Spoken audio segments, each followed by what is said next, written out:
Olá pessoal, sejam bem-vindos a mais um vídeo aqui do canal.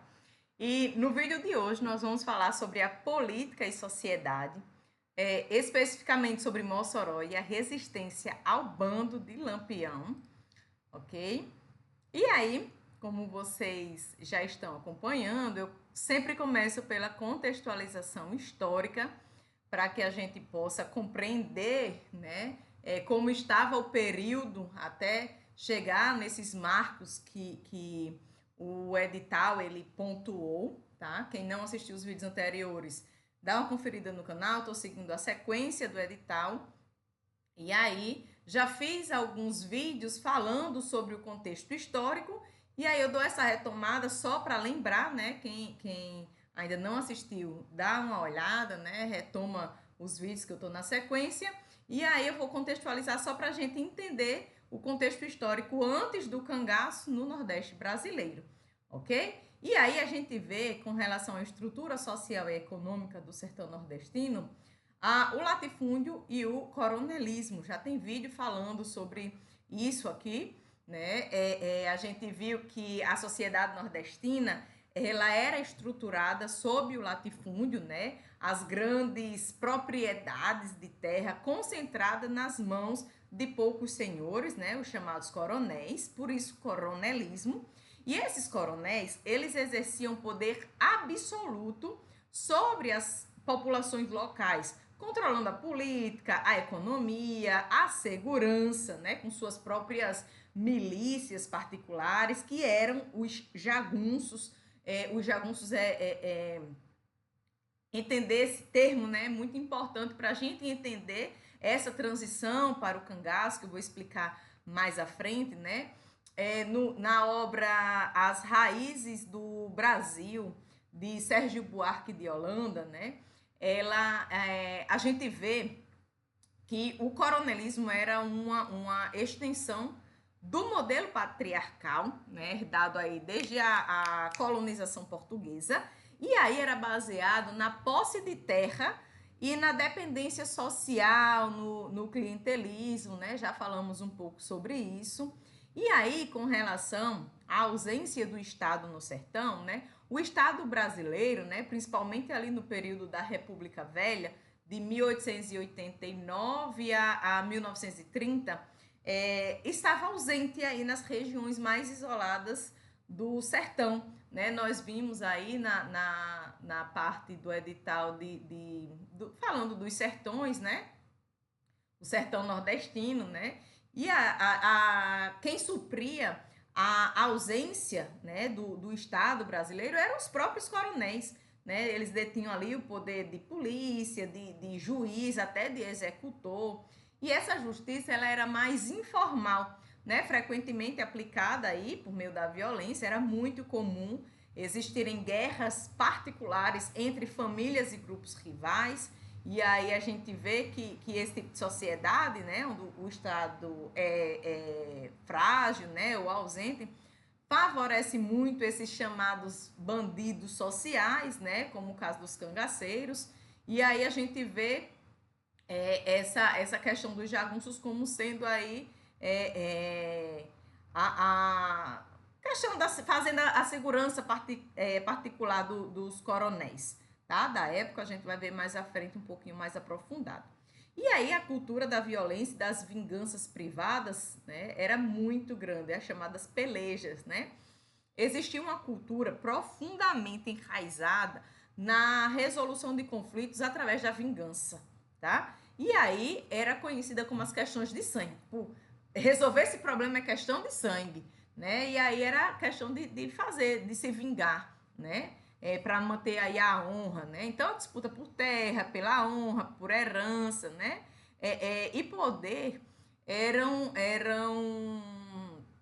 solucionadas não só pela justiça formal, porque nem existia basicamente a justiça formal, né? Mas era por meio aí de emboscadas, de duelos, de assassinatos, tá? E aí o sertão nordestino era marcado por uma lógica de honra e de violência, né?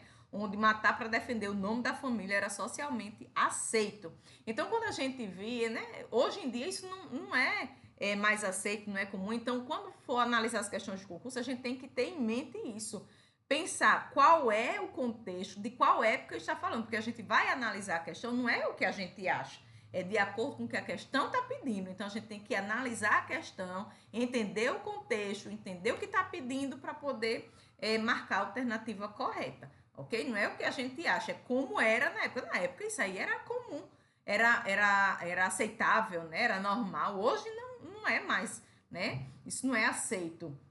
Mas a questão aí de longas datas, né? Vem a questão histórica envolvida e era aceito na época, tá? E aí a gente tinha também o contexto histórico da época com relação aos fatores naturais, né? A seca, a miséria, os deslocamentos. Nós vimos a questão dos deslocamentos, né? Por causa da grande seca, principalmente a 777, né? 1877, 1878, 1879. Foram 3 anos de grande seca, né? Secas que devastaram o sertão nordestino, né? Gerando fome, o êxodo rural, o aumento da miséria, do desemprego, né? Então, muitos sertanejos sem alternativas migraram para as cidades. Tem vídeo falando sobre essa parte específica, né? É um ponto específico do edital, isso aqui. E aí, muitos sertanejos, eles migraram para as cidades buscando a sobrevivência, né? Por meio aí de atividades à margem da lei.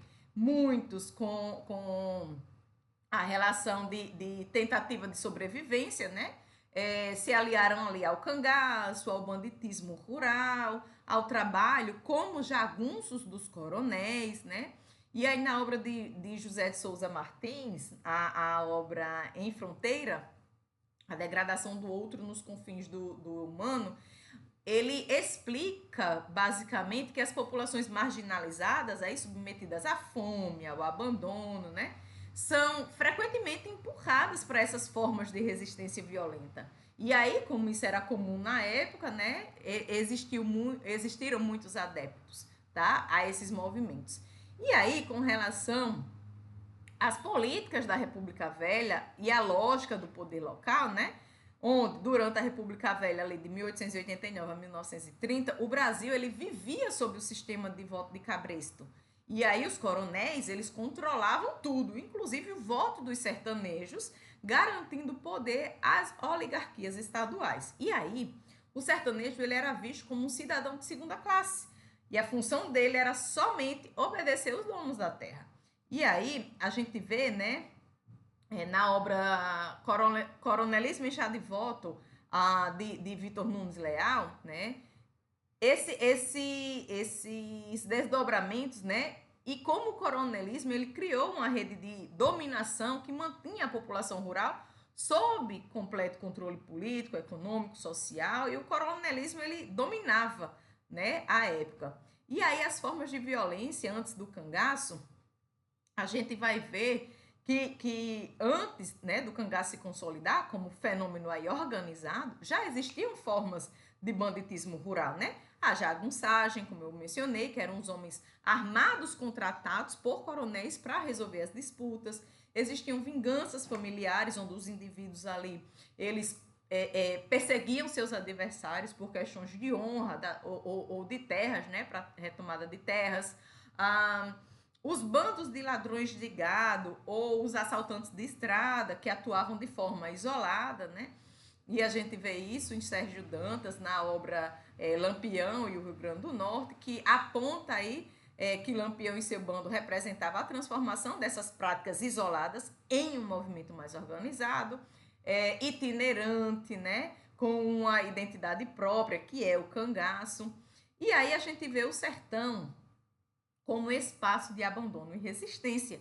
Né? Nós já vimos aí na questão, né, do ponto do edital que falava sobre o sertão, tem vídeo falando sobre isso no canal, e aí a gente vê que o sertão era um espaço abandonado pelo Estado e explorado pelos coronéis, mas também um espaço aí onde os excluídos eles desenvolveram formas próprias de resistência. E aí o surgimento do cangaço pode ser entendido aí como uma resposta social à opressão, a busca, né, por uma justiça própria, ainda que violenta, né, não justifica, mas é como se fosse essa questão de responder ao sistema, né? Expressando aí os limites de uma sociedade marcada pela desigualdade, tá? E aí, quando a gente vai ver a obra de Lampião, o Rei dos Cangaceiros, de Chandler, a gente vê que o cangaço ele foi fruto do ambiente social do sertão, onde a linha entre herói e bandido ali era muito tênue, né? Não dava para saber quem é bandido, quem é herói, e aí dependia da perspectiva de quem narrava a história. Então, como eu sempre falo, né? Vai depender da perspectiva que a gente está analisando, tá bom?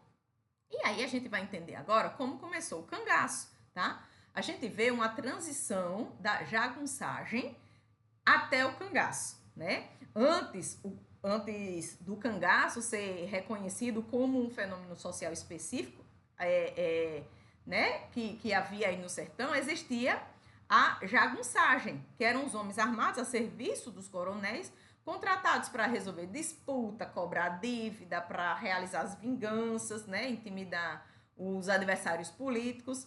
E a gente viu também que existia o banditismo rural esporádico, né? Ali os ladrões de gado, assaltantes de estrada, os justiceiros. E aí o cangaço nasce, né, em parte, dessa prática de jagunçagem, quando alguns desses homens armados romperam vínculo com os coronéis e passaram a viver ali à margem da lei, formando bandos mais nômades, tá? E a gente vê o contexto histórico do Nordeste na época do cangaço, né? Entre as décadas ali de 1920 e 1930, o Nordeste ele era marcado por desigualdade social profunda, um coronelismo forte, né, onde os poderosos donos de terra controlavam a política local, a ausência do Estado, né, efetiva aí no interior, uma cultura de violência onde disputas eram resolvidas muitas vezes na bala, e aí tinha os ciclos da seca que agravava ainda mais a fome e a pobreza. Então, nesse ambiente que surge o cangaço, né, com Lampião sendo seu maior representante, e ele liderava bandidos armados que saqueavam vilarejo, extorquia os fazendeiros, né, atacavam pequenas e médias cidades e impunham terror aí, mas também ajudavam, em certos casos, os pobres. Né? Então, era como se fossem aí os justiceiros, né, fazendo aí, tirando dos ricos para dar aos pobres. Era inicialmente nessa estratégia, né? Mas também com seus com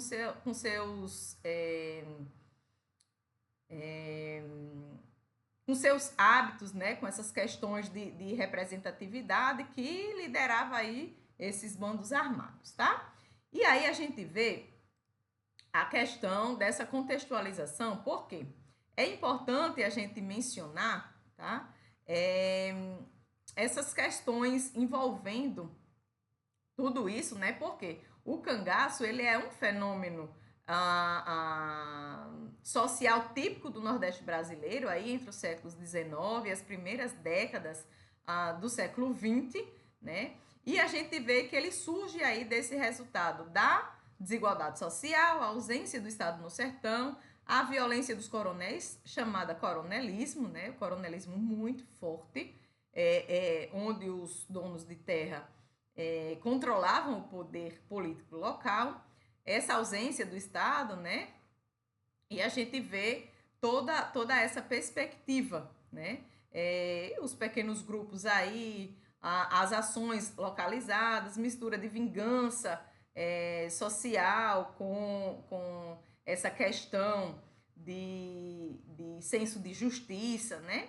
E a gente vê aí as primeiras manifestações do cangaço no século XIX, com os pioneiros do cangaço, né, surgindo de forma mais identificável no final do século XIX, com figuras como Jesuíno Brilhante, no Rio Grande do Norte, que atuou ali entre 1860 e 1879, e é considerado um dos precursores do cangaço, né, tinha tanto fama de bandido quanto de justiceiro.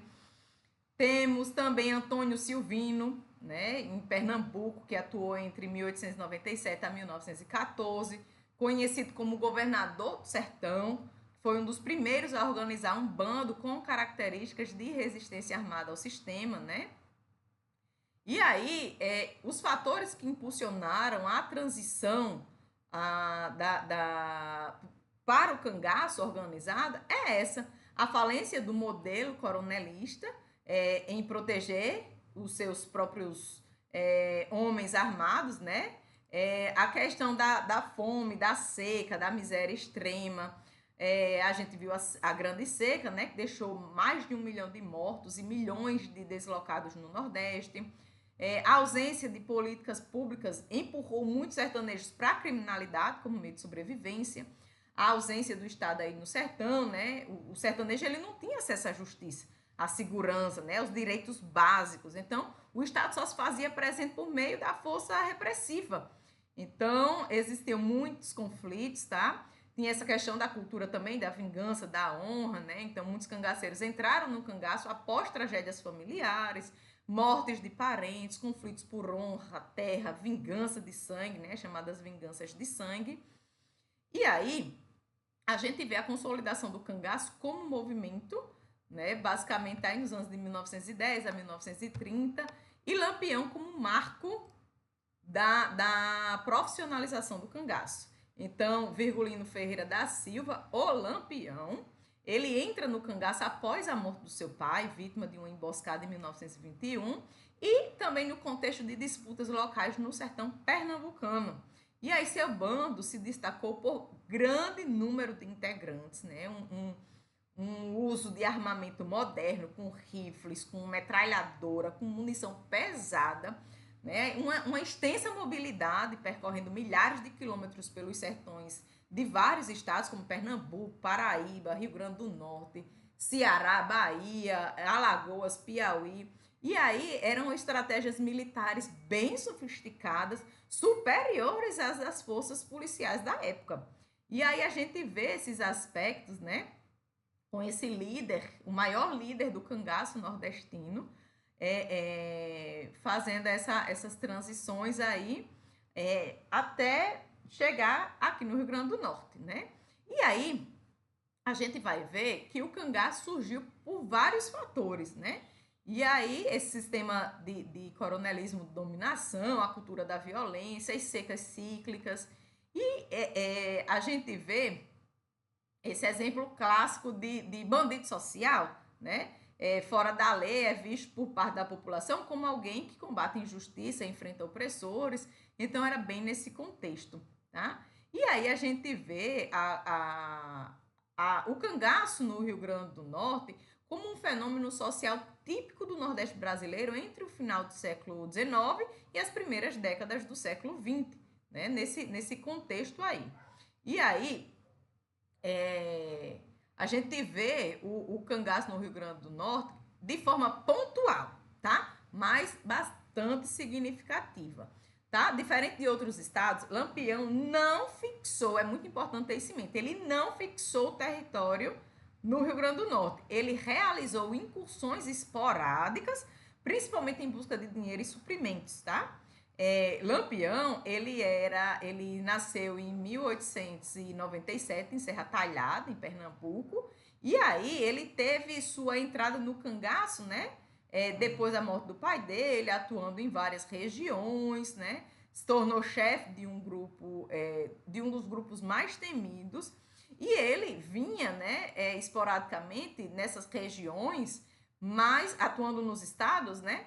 Mas aqui no Rio Grande do Norte, de modo pontual, especificamente no Rio Grande do Norte, de modo pontual.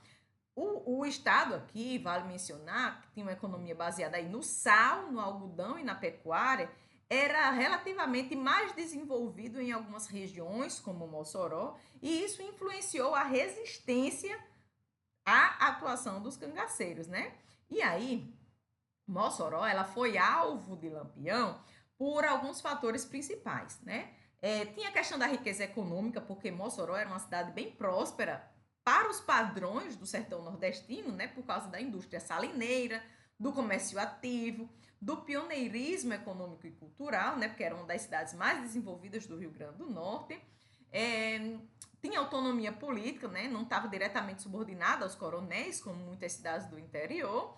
Isso tornava um alvo desafiador para Lampião, né? Ele estava em busca de dinheiro, né? Via Mossoró aí como uma oportunidade de obter uma quantia significativa através de saques e cobranças de resgate, tá? E aí, Mossoró, na década de 1920, né, era destaque econômico no Rio Grande do Norte, com base na exploração de salinas. Tem vídeo falando sobre as salinas, né, maior produção de sal do país. Tinha um comércio forte, né? As exportações de algodão e cera de carnaúba eram destaque. E aí, politicamente, a cidade era governada pela elite local, né? Formada por comerciantes, industriais e fazendeiros com forte controle sobre a política municipal, o coronelismo urbano, chamado coronelismo urbano, e a sociedade relativamente mais estruturada, com força policial organizada, sistema de comunicação, né, o telégrafo, uma mobilização civil eficiente. E aí a gente vê a questão do planejamento, né, e do ataque de Lampião a Mossoró em 1927, especificamente aí em 13 de junho, tá? E a chegada de Lampião ao Rio Grande do Norte em 27, né, no primeiro semestre de 1927, Lampião, liderando um bando com cerca de 50 homens, entra no Rio Grande do Norte após cruzar Pernambuco, Paraíba e Ceará, né, com o objetivo de atacar Mossoró. O motivo era que, depois de uma série de ataques a vilas, a ideia era aí a questão de realizar um assalto mais ousado, né, e obter um alto lucro. Então, o contexto do ataque vem aí que Lampião e seu bando, eles enfrentavam as perseguições constantes dos governos da Paraíba, Pernambuco e Ceará, né, onde ele já estava fazendo saques, e aí, saqueamento, né, e aí buscavam dinheiro para financiar suas atividades e comprar armamento. E Mossoró foi escolhida por ser uma cidade rica, comercialmente desenvolvida e vulnerável no entendimento do grupo, né, que além de localizada fora do cerco policial mais intenso, tinha, né, muita riqueza. E aí a data do ataque foi planejada em 13 de junho de 1927. A dinâmica do ataque é assim: a chegada ao Rio Grande do Norte, né, que o bando atravessou o sertão do Ceará e adentrou o Rio Grande do Norte, passando por pequenas localidades. Aí depois teve a questão da prisão e intimidação, onde Lampião ele sequestrava e interrogava pessoas nas fazendas próximas para obter informações sobre Mossoró. E aí teve a carta de extorsão, né, onde o grupo enviou uma carta ao prefeito de Mossoró, Rodolfo Fernandes, exigindo uma quantia de dinheiro absurda, né? Algumas fontes elas citam aí 400 contos de réis e aí ameaçava invadir e saquear a cidade, né, nessa carta. E a carta era assinada por Lampião. Em resposta, né, o prefeito Rodolfo Fernandes, ele recusou-se a pagar, né, disse que não ia pagar essa ameaça, né, e aí os civis foram, eles foram convocados como voluntários, né, teve a criação de trincheiras, de barricadas, teve a questão de utilização de armas como rifles, espingarda, metralhadora e a contratação de atiradores experientes, inclusive trabalhadores de salinas acostumados com armas, tá? E aí Mossoró se organizou para resistir, né? Formaram aí uma resistência civil armada, liderada pelo prefeito, né, Rodolfo Fernandes, que mobilizou aí comerciantes, trabalhadores, voluntários civis e um pequeno contingente aí policial que armaram em trincheira, fortificaram prédios, né, criaram umas barricadas e distribuíram aí os combatentes pelos pontos estratégicos da cidade. E foi muito importante esse apoio comunitário, porque toda a população participou, né? As mulheres ajudavam aí na logística, preparando comida, cuidando dos feridos, transportando munições, crianças e idosos buscavam água, mantimento, né? Isso aí a gente vê na obra de Sérgio Buarque de Holanda, em As Raízes do Brasil. E aí a gente vê, né, o dia do ataque, que Lampião e seus homens chegaram na madrugada e tentaram invadir a cidade. Só que eles se depararam com uma resistência fortemente armada e bem organizada, e o confronto durou várias horas. O resultado foi um fracasso total para o bando, né, 2 cangaceiros, inclusive, morreram. Um deles foi Jararaca, o famoso Jararaca, né? E o bando fugiu aí sem conseguir saquear nada.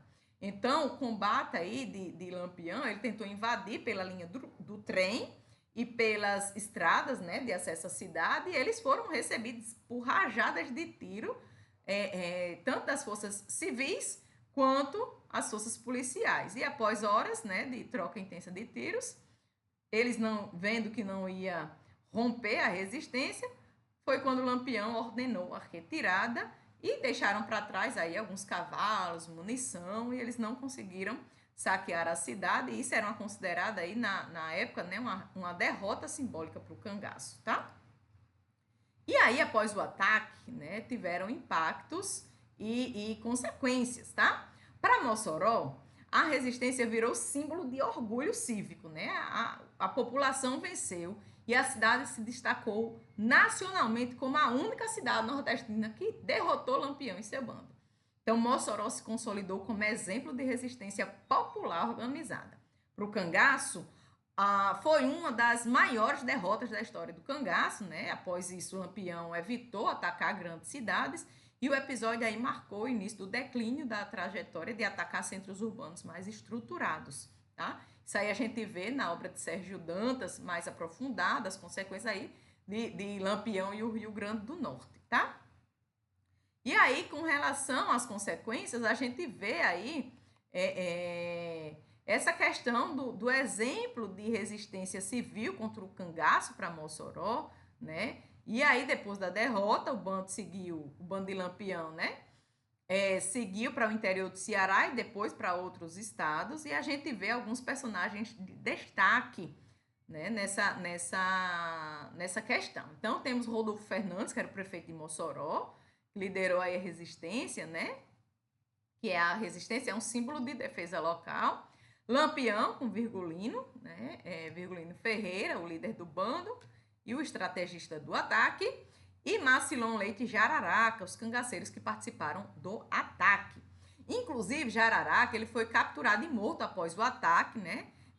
Segundo reza a lenda, né? Tem uma lenda local que ele se arrependeu antes de morrer, e aí foi enterrado no cemitério São Sebastião, onde se tornou uma figura popular. Até hoje as pessoas vão lá, né? As pessoas visitam o túmulo, faz pedido, tem toda uma história aí por trás do túmulo de Jararaca. E aí a gente analisa a política e sociedade no contexto da resistência, né? Os aspectos políticos é que mostrou que a força da coletividade civil, ela poderia se sobrepor ao poder dos cangaceiros, e aí a resistência também foi uma demonstração de afirmação de autonomia de Mossoró frente ao coronelismo regional, né? E as questões sociais é que o episódio fortaleceu o sentimento de identidade, de união e resistência comunitária e influenciou as relações sociais e o fortalecimento da cultura local e da memória coletiva. Então, a gente vê os símbolos de resistência até hoje, né? Temos o Museu de Resistência de Mossoró, que guarda objetos, armas, documentos da batalha. A encenação da Chuva de Bala no País de Mossoró, que é um espetáculo que ocorre anualmente, narrando a resistência da cidade. O túmulo de Jararaca, né, o cangaceiro morto na tentativa, que virou personagem emblemático na história local. E aí a gente vê tudo isso aí no Museu de Resistência de Mossoró, tá? Então, a gente tem que analisar esses aspectos nessa perspectiva. E aí, o episódio de resistência, né, ele que ocorreu aí em 13 de junho de 1927, ele representa um marco histórico de grande relevância no contexto social e político do Nordeste, né, diferente de outras cidades que sucumbiram ao medo e à força dos cangaceiros. Mossoró, ela se destacou pela capacidade de mobilização popular, da união comunitária, da organização estratégica, né? Aí foi sob a liderança de Rodolfo Fernandes, o prefeito. A população civil se juntou, né, ao lado de pequenos contingentes policiais, né? Demonstrou que mesmo em um cenário de fragilidade, né, da ausência do Estado, era possível enfrentar e vencer a ameaça do cangaço. E esse episódio não reforçou somente a identidade cultural moçoroense, mas também se tornou símbolo de resistência e autonomia frente às adversidades impostas aí, tanto pela violência dos cangaceiros, quanto pela estrutura social excludente da época, né? E aí, para Lampião, o fracasso em Mossoró significou aí uma mudança de estratégia que marcou uma das maiores derrotas de sua trajetória. E aí a resistência de Mossoró transcende aí o fato histórico, né? Porque torna-se um legado de coragem, de organização social, de força coletiva que pertence até hoje na memória do povo potiguar e do Brasil, tá? Então é isso, espero que estejam gostando do conteúdo, espero que tenham compreendido. Qualquer dúvida, deixa aqui nos comentários que tento trazer nos próximos vídeos. Estamos batendo o edital, falta pouquinho para concluir. E vejo vocês no próximo vídeo. Até lá!